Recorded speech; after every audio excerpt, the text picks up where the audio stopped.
Stumped over, it's stumped over. We've tipped over the boiling point here. They're in there. Go in there!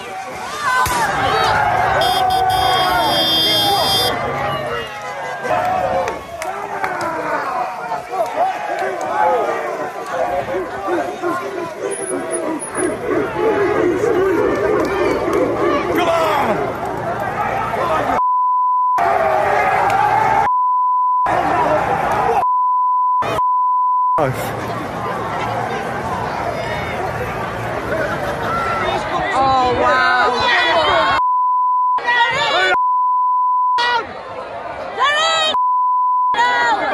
They are we're upstairs at last.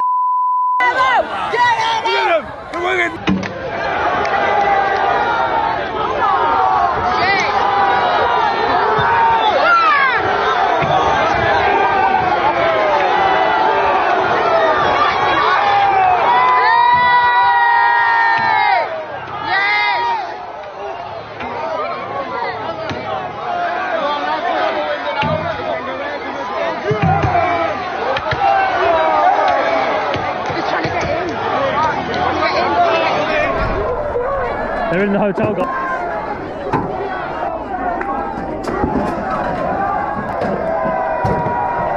Ow.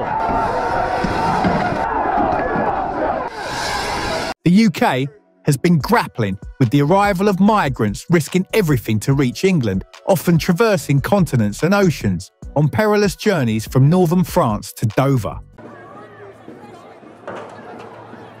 They are scenes that are now happening daily in towns and cities across the country.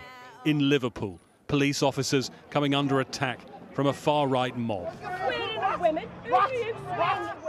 A number of officers injured as they dealt with what was described as serious disorder. Police in running battles with some of those in the city streets. They knew protests were planned, but images show the scale of the crowds. And this just a few miles from Southport, where the attack on children at a dance class seemingly lit the fuse. Similar scenes in Nottingham, bottles thrown as fighting broke out. And in Blackpool, where more fighting broke out in the crowd, their loyalties very clear.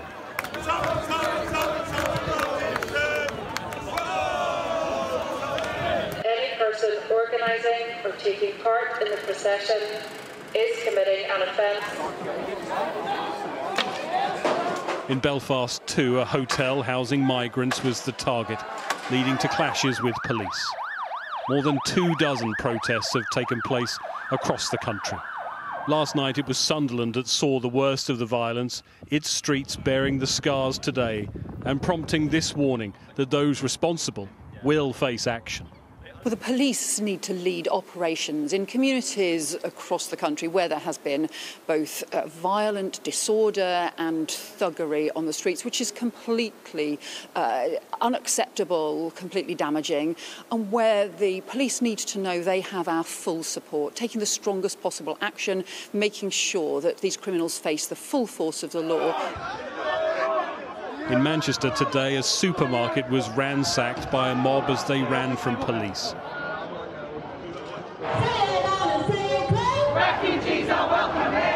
But the city also saw one of the many counter-protests today, anti-fascists marching with their message. A sense that some are not willing to stand by as the wave of summer violence rolls on, and among others, whatever the response. Since January, over 8,000 people have landed on the English coast, setting a record for this period, but at least 15 have died in the process. As of 2022, about 14% of the UK's population was foreign-born, a figure comparable to affluent nations like the US and the Netherlands, but lower than in countries like Australia, Canada and New Zealand. Let's talk about the migrant crisis, because that continues to go on. I've been away for 2 weeks, but they still haven't managed to smash the gangs or stop the boats. There's a record number of people now coming into this country, over 16,500, 2,000 more, I think, than the same period last year. But have a look at this video. I don't know if you've seen this, David, this morning. This is shot yesterday off the coast of Calais, just off Dunkirk. This is for Rishi Sunak. Fairly succinctly put, this is for Rishi Sunak. There's a bunch of migrants on what they're calling a taxi boat, which appears to fox the French authorities. It comes out at one sort of side of Dunkirk, goes up the bay a little bit, and then comes back in, then joined by a load of people on it. But this is for Rishi Sunak. Sends a pretty clear message that they know what's going on, these migrants. It's not as if they're just coming here hoping for the streets to be paved with gold because they believe something they were told by a people trafficker. They do know what's going on politically. Yes, yeah, and we, you know, I've had colleagues over in France actually talking to migrants in the past, and it's, you know, they do know what was going on. There were people waiting there to see what happened as a result of the election and whether Rwanda would go ahead or not. I'm still not personally convinced that Rwanda would have been the solution, frankly. I mean, nobody was actually ever sent on one of his planes, and it did cost a small fortune. Even with no dissent. But, you know, in the end, Labour have just run into a problem which the Conservatives, as you know, have had for the last 2 years, of just not really being able to deal with this. Of course, as soon as the weather gets good, then people start coming over again in large numbers, and they will do. There seems to be no real means of stopping them at the moment. No, quite. And just one final question. We just spoke to Peter Blexley about this terrible, awful incident up in Southport yesterday, and the need, as he says, for somebody to do something about the way that these violent attacks are continuing, the way that knife crime is being, you know, something that everybody now is affected by.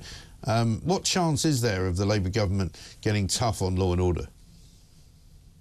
Well, the last Labour government, it was one of the things which Tony Blair was actually pretty good on, was getting tough on law and order with, you know, the ASBOs and all the rest of it. It'll be interesting to see if Starmer's going to pick up that side of the kind of Blairite agenda.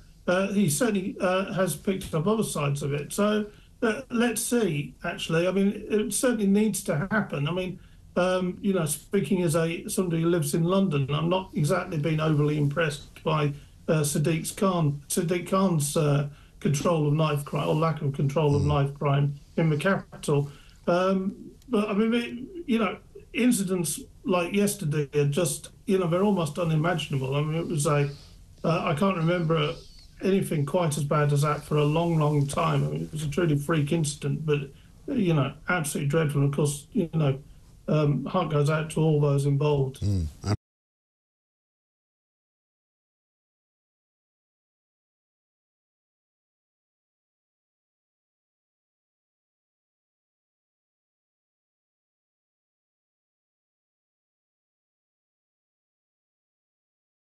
The UK's foreign-born percentage is higher than in Italy, Portugal, and many Eastern European nations. Net migration, the metric used to gauge migration levels by accounting for arrivals and departures, is frequently used in UK policy discussions. I've argued with every immigration lawyer I've ever been on with, except for you, because I think you see it and you're honest and you're open. Let's just take what Rebecca just said, because it's true. Let's put aside for 1 minute the absolutely true comment that you said, that there are refugees who deserve asylum. We proved as a country that during Ukraine. What I want to hear from you is an answer that nobody's given me. France is not a war-torn country. We are giving £500 million of British money for the French to basically leave the problem to us. They don't patrol their beaches. People in their waters end up here. Nobody wants to see the deaths. But there is a feeling, David Aid, alongside a desire to do what's right by people who genuinely flee war-torn countries. There are many people in this country saying, hold on a second, it seems to be us. We seem to be the last port of call. We are all struggling, and yet we are seemingly being, I'm not saying overrun, all those dreadful phrases from Braverman, but we seem to have the mickey taken. And I think that's where people's frustration lies. Do you understand that? Absolutely, and I think one of the problem that we've got, and this is something that the Conservatives a few years ago were looking at addressing, is that whatever policy we put in place, when we look at the Rwanda one, however it gets through, whether it does or not, it's going to face two issues, the Human Rights Act and the European Court of Human Rights. And until we change those existing laws or disapply them and their institutions in Europe and obviously the human rights. However, this measure has limitations, such as not revealing who is arriving or departing or their impact. Rights has changed and expanded since it was first implemented. Now, from a human rights perspective, I want to see protection for those whose lives are genuinely at risk and they're in need urgent assistance. Yeah. That is something that I think, we absolutely must protect around the world. I think what we're seeing in Europe is an absolute widening of that, where, I'm a gay man, for instance, and even in England, I get discriminated against over a few things here and there. That doesn't mean, in my view, that I should be able to go to America and claim asylum. But that's a lot of I'm not saying everyone, but there's a lot of issues now in immigration and illegal immigration where people are having similar things, where they'll be able to claim asylum on the basis of things which really aren't where their life is at urgent and immediate risk. And so I think you know what I love? I love your honesty, and I do love talking to you because you look at all sides. That's the point. Recent official estimates for net migration are uncertain and have been revised. For instance, the Office for National Statistics, ONS, revised its 2022 net migration estimate up by 26%, reaching 685,000 in 2023, a significant increase from pre-pandemic estimates. This is the so-called New Jungle, a sprawling migrant camp near Dunkirk on the French coast. It's where migrants come to negotiate a fee for a place on a dinghy to the UK. Around 190 miles south is Paris, where up to 45,000 cops and soldiers are guarding the Olympic Games. A former border force chief told us he's worried it will provide a golden opportunity to the people smuggling gangs. Nairobi, you come from South Sudan. Yeah. Why did you leave your country? Yeah, I leave my country because my country they have a war, and then we are in the wet station there. And how long did it take you to get to France? I take 1 year in the road. 1 year? 1 year on the road. And you brought your 2 children with you? Yeah. So Piol, how long have you been here in Dunkirk? Oh, I came last week, I think so, because I have only 1 week in France. Yeah. And you're sleeping in a tent here? Yeah. Yeah, I was one day in Cali and 4 days here, I think so. You're both from Afghanistan. In April, migrants were seen being rescued by a British boat and registered with the Home Office before being housed in welfare hotels. Yeah, so I will go, but I don't like to go to Rwanda, but I want to go to UK, and then I will go to UK, but I never return back to Rwanda, because when we are coming, Rwanda is Africa also. Yeah, if we need to go to Rwanda, and so I cannot come with Mediterranean Sea, then I will go to Rwanda there. Well, they've now stopped this. They're not going to send anyone to Rwanda now. That's finished. It's finished. It's finished. Okay, yeah. Thank you. Thank you. What do you hope for your children, your dreams for your children when you get to the UK? So I cannot say now because I never reached there. I never got a job. So let me reach there, so everything will be okay. When will you know when to go to the beach? Some, like 17-year-old Mohammed from Western Sahara, are disillusioned and desperate to return to France after being let down by their English dream. Wave after wave, as violence descended. Scenes across the country now at risk of becoming normalised. Among the worst, Liverpool, parts of it set on fire, including a library. The morning after, and the city still smoulders. Disgusting. It's a reason for violence. It's not certainly not in my name. Nazis burn books. These have gone one step further and burnt a library down. Protests, yeah, but not actually going around damaging things. That's not going to work. It's just going to get you in a lot of trouble. Disorders swept across the UK in the wake of the Southport knife attacks, catalysed by disinformation online. There's a differential between what happened on Tuesday in Southport and what happened here Definitely on Tuesday there were people bussed in from all over the country because we know that, because we see the travel patterns. This was more about local youths being stirred up by social media, by that communication of everybody, let's get together and all that. Mohammed and others, like Mahmoud from Jordan and Aladdin from Syria, face a grim reality. They hoped for a better life but find themselves in limbo due to the slow asylum process, lack of work opportunities and ongoing uncertainty.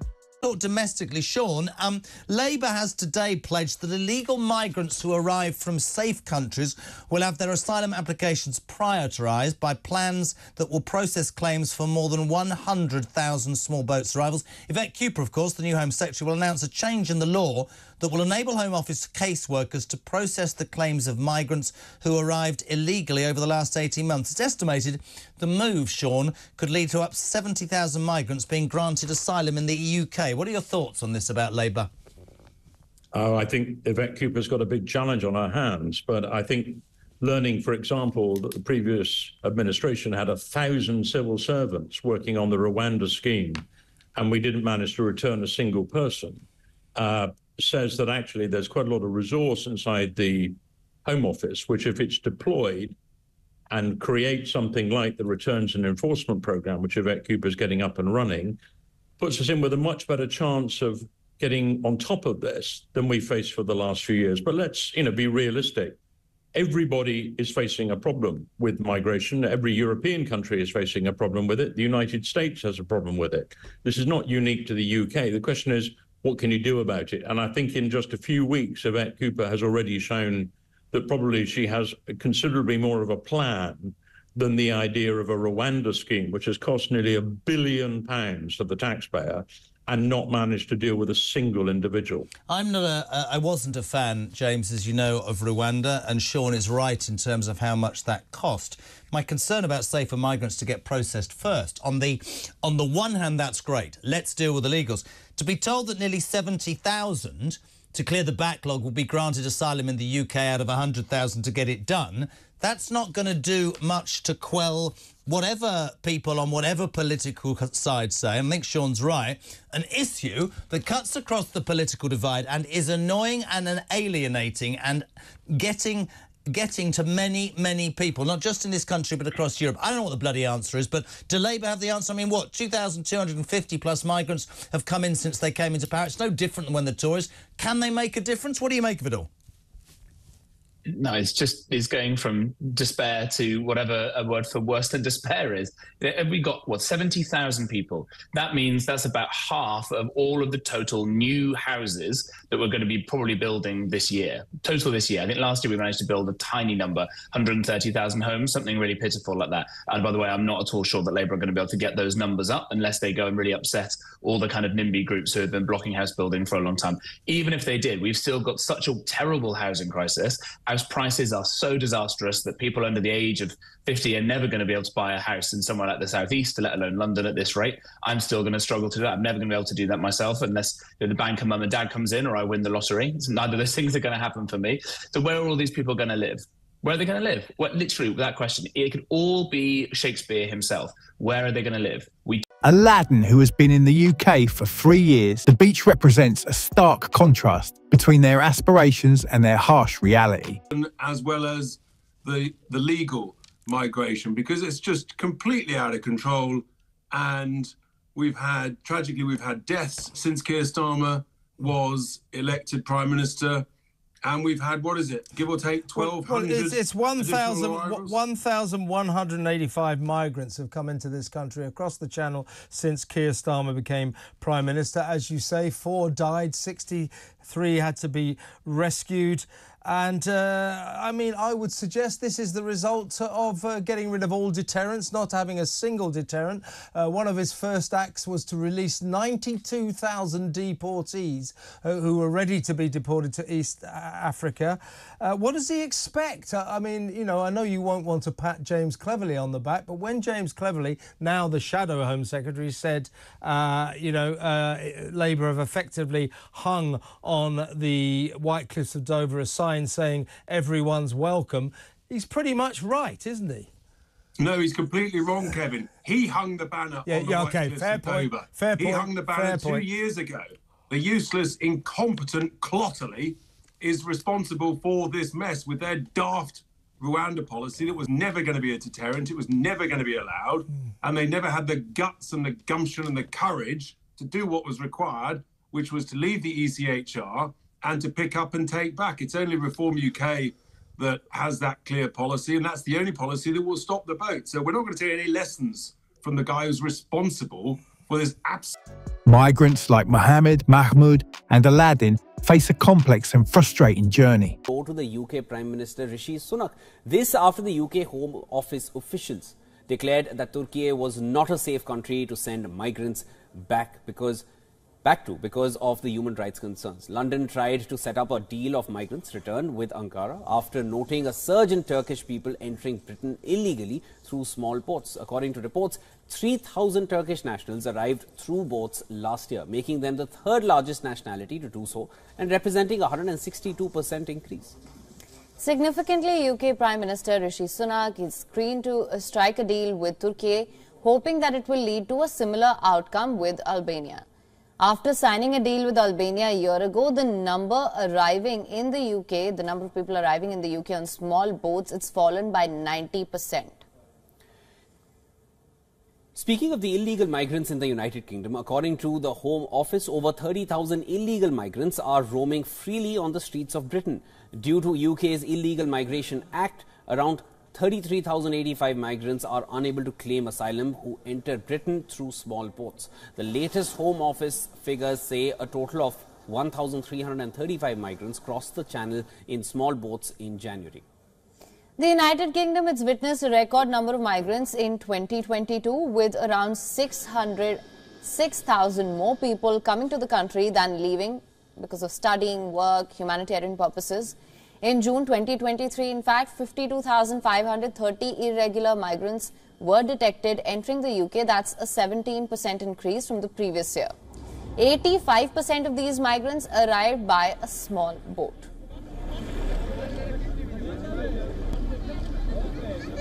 The official system's promises of safety and new beginnings often lead to protracted waiting periods and ongoing struggles. Now time we had a proper look at the migrant crisis because, you know, let's face it, over the last week we basically had more than 2,000 migrants have come across the channel, and that Labour seems to be systematically dismantling everything that was erected in order to try to create a deterrent. And look, we all agree that the Rwanda scheme was fundamentally flawed because it was Rwanda, and all the lefties and hand-wringers are going to say it's not a nice enough place and it's all too dangerous and so on. Homophobic. But actually the idea of deporting people somewhere that doesn't sound too nice was a good one, because you need a deterrent. You need anyone who's considering making that discretionary journey from Calais over the water, over the channel in a dinghy, to not think that they're going to be able to just assimilate, that they're going to be ushered in and welcomed and it's all going to be easy. So it was a good idea, but the details were fundamentally flawed. Secondly, we've got the Bibi Stockholm, which Keir Starmer has now indicated is going to be abandoned as well. Yeah. The Bibi Stockholm has been a complete fiasco. This was the barge which is supposed to accommodate a few hundred migrants.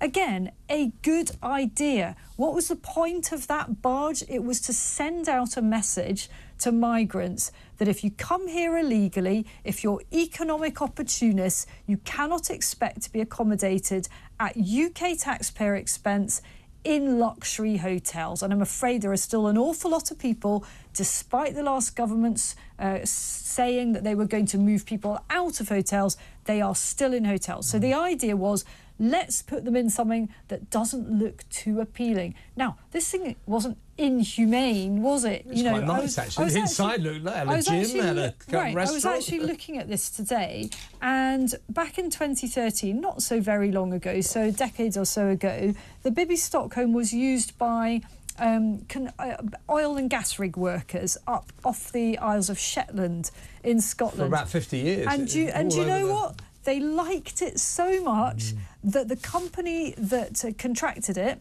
they actually extended the lease following, quote, such great feedback. The tightening of immigration laws, including the controversial decision to send asylum seekers to Rwanda, has increased the sense of hopelessness. International experience suggests that deterrence policies on their own don't tend to have that much of an impact. The asylum application backlog has been on the rise since 2016, with more than 166,000 people awaiting a decision at the end of last year. While they wait, often in hotels, they're mostly unable to work. This all costs £6 million every day. Louise Calvi has worked with asylum seekers for 16 years and regularly visits asylum hotels. You've got families living in one small room, kids trying to do their homework.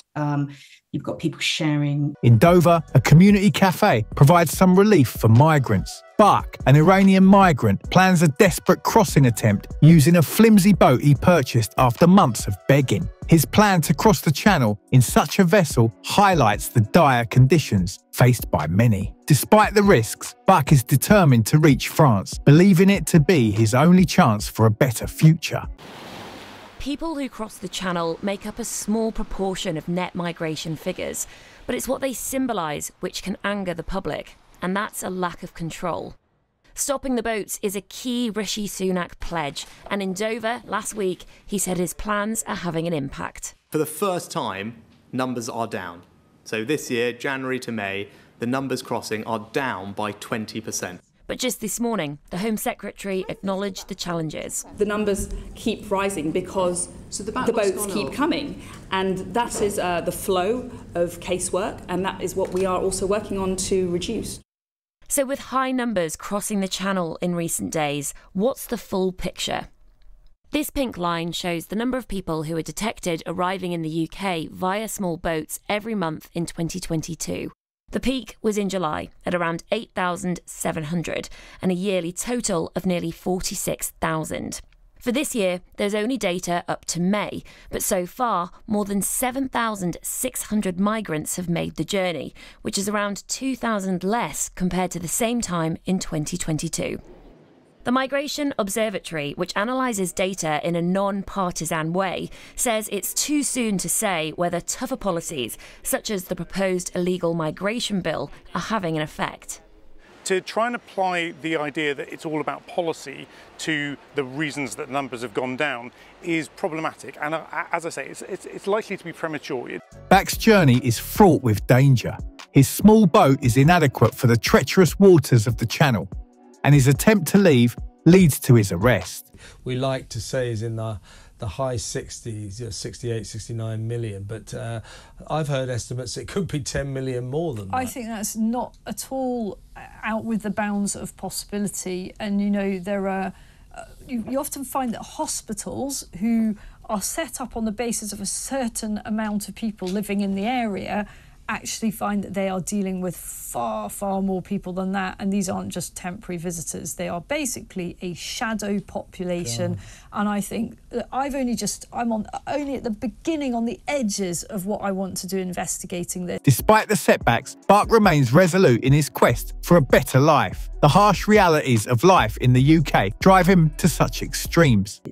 The government would say that it's going to be moving thousands of asylum seekers into other types of accommodation, such as barges, and away from expensive hotels, which obviously cost the taxpayer. What do you make of that plan? If you wanted to save money, you would simply process those asylum decisions quickly. It doesn't take a long time to see that someone from Afghanistan needs status. I think this is about the performance of hostility. Barges aren't cheap, barges aren't free, and the consequence of putting someone on a barge, the impact on their ability to integrate, to find work, to learn English, their health outcomes are all disastrous for everyone. The combination of new arrivals and a large asylum backlog impacts local authorities.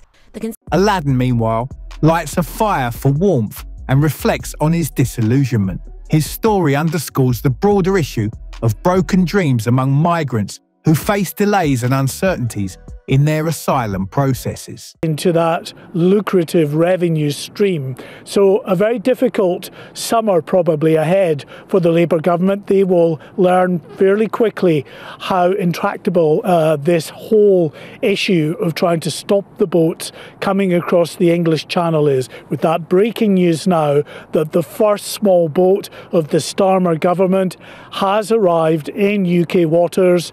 Around about 50, we believe, migrants on board that boat are being transferred to the Border Force vessel Hurricane.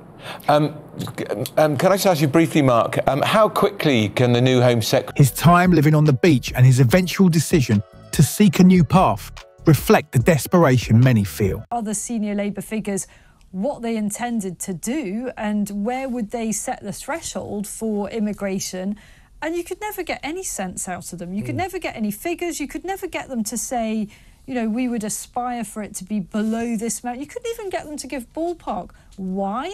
Because so many people within the Labour Party basically ideologically want a semi-open doors policy.